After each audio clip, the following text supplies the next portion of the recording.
Hey, you're watching my favorite YouTube channel. I go by the alias of Chillmonger. You guys thought it was my real name? It wasn't.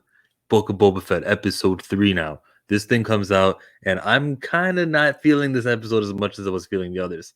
I still find myself enjoying it because I do like the way he operates and how he rules and how he hears people out.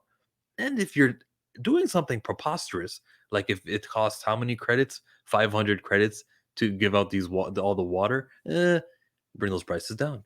I've already spoke. He even gave him the "I have spoken" line when he heard what you said, and you are a water price gouger, and he said, "Nah, we're not having any of that." And then what did he do? There were all these kids complaining about how they don't have no work. Fine, I'm gonna Gandhi be the change I want to be in the world. I'm gonna get these kids all on my team.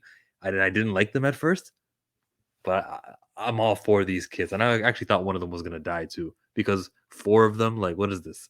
Too many people to come in, not to die. Whenever I see new characters introduced, I always wonder, are they here just to die? For example, that little child, the little Tuscan kid in the flashbacks with the little stick, didn't make it, did he? Didn't make it. They only introduced that baby to kill him. I said that this week on my Saturday stream, the 33 burning Star Wars questions, didn't I? I called that. Guess who's right? I'm gonna make another prediction next time we do Star Wars 33 questions. But with the Power Ranger kids, all of them who joined Boba's team, they're all good. So I only thought the girl would join, but no, it's a whole crew of them. We've got the Gamorrean guards. One of them is off. Well, he's in the back tank, so he'll be fine. We've got Fennec Shand. This guy is slowly, episode by episode, gaining a. What do you call them? There has got to be a word. It's probably a Japanese word, but he is the daimyo.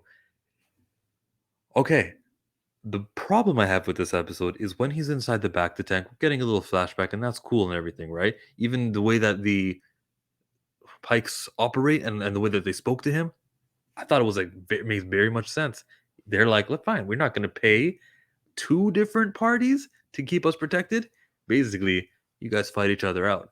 And the thing is, he's very justified in saying that. So the Pike is playing a business move and saving himself money. It's just, well, that would be the same thing. He's playing a business move. He's doing something grimy, and there's nothing Boba Fett can really do about it on behalf of the Tuscans because it's true. It's a legitimate thing that the guy had. So screenwriting, whoever made that plan up, very good. We get to the present because he's inside the back to tank. Let's open it up. Tell me why. Let me be in it. Tell me why he's inside the back to tank. He's got the little thing so he can breathe inside because obviously Boba Fett cannot breathe underwater. That's something that we know. Watch this.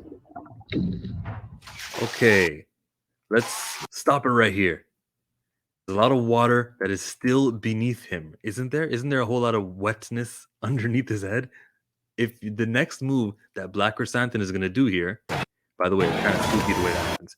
If his goal is to squeeze tightly so that the airflow is obstructed, tell me why the next thing he does is say, you know what, it would be really helpful if I get him out of that submerged stasis he was in and throw him to the other side of the room where now he's surrounded by oxygen. If your goal is to choke, then choke. I'm just saying. You can't. This whole fight was pretty whack, man. Why even alert him? If your job is here to come here and assassinate him, why even? Oh, let me do this. Where's your gun? Why isn't your weapon out already? Why don't you shock him? If you got these electrical knuckles, can't your electrical knuckles work stronger when he's in water? A lot of it was just dumbness, and I think fan service. You want to see the Wookiee choke somebody, I get that, but other than that, just keep throwing him around. You're not going to reach out for a weapon or something, bro. It was a bad fight. Here, he knows how to reach for weapons. And okay, there's the electrical. Why did it take you so long to actually hit him with that? You feel me? He was in underground. Maybe back to tank is not. Maybe it's flammable. Maybe igniting it would hurt Black Chrysanthemum at the same time. But he wasn't saying much. There's a reason why he kept you alive at the end. You're just still bounty hunter doing your thing. Don't worry. Boba didn't hold no grudges against you. You were an ineffective guy. I'd have shot that a whole lot differently. Maybe I would have. Well, I would have just shot it differently. We don't even know how he passed all of the guards, all of the security measures that Boba has.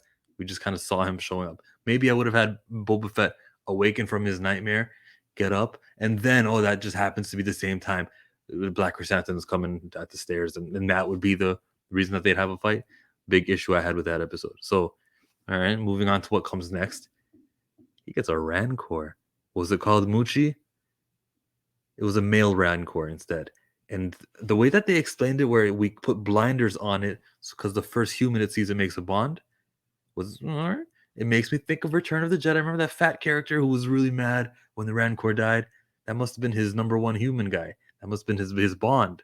Oh, I like how you can add to Episode 6, Return of the Jedi, and make me care about the past movie even more, creating, giving it layers and more depth to it because of this new rule that I'm now learning. That's how you do it, bro. You don't resurrect the emperor in a fortnight or whatever they did in Rise of Skywalker, but this was adding texture layers to the Star Wars lore. It also made me think, wait, how did they even get the things? Oh yeah, they have droids. Okay, a robot covered its eyes and preserved that. The dude, the actor who was playing like the Rancor keeper, man, I don't know that actor's name, but I've seen him everywhere. The Hutts are out. We suspect them of being fishy. Of course, 100%. They're not just nice people. The guy who was representing Mok Shaiz, that man is he's so slippery. And I hate him more than I hate the mayor, actually. Maybe he is the mayor. Like, no, he's not the real mayor. The Mok Shaiz mayor guy, that Mok Shaiz, that dude is the mayor, but his assistant is devilish. Very happy he got stopped. Also very happy they kept him alive because I want more entertainment from him. The Power Rangers chased him down. A lot of memes that I've seen. Loved every single one of them because as I was watching this show, there was a red car, there was a blue one, there was a little in their hover thing. Yeah, Power Rangers. Even one of them had the after they stopped him, they did the little pose. They just weren't fireworks in the background.